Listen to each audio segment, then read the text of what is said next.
Hello students, today we are understanding the concept of possible numbers and not possible numbers. What does it mean?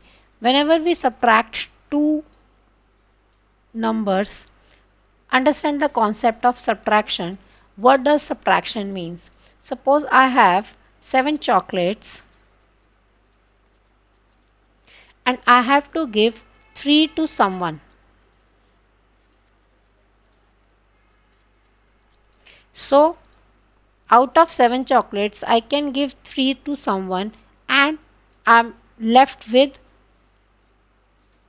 4 chocolates. This is subtraction is possible.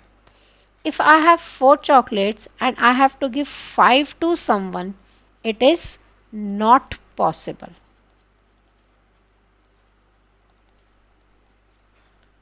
Subtraction means this. This subtraction is possible and this subtraction is not possible. So same concept is taken over here with the numbers. You may say here over that 4 minus 5 will be minus 1. We are not doing the calculation of integers. We are simply doing the simple subtraction. So mind this, that this subtraction is not possible and this is possible. So whenever you have the above number is a smaller number, that is 4 minus 7, it is not possible. Wait, if it is 9 minus 4, this is possible. 7 minus 3, 4, not possible. This is possible. 3 minus 4, not possible. 5 minus 6, not possible.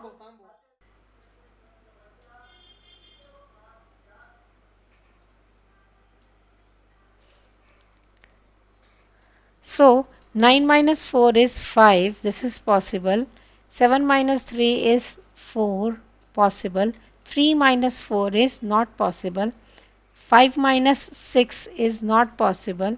7 minus 9 is not possible. So how we'll make these subtraction possible in our questions? We will understand this in the next concept of complements. Thank you.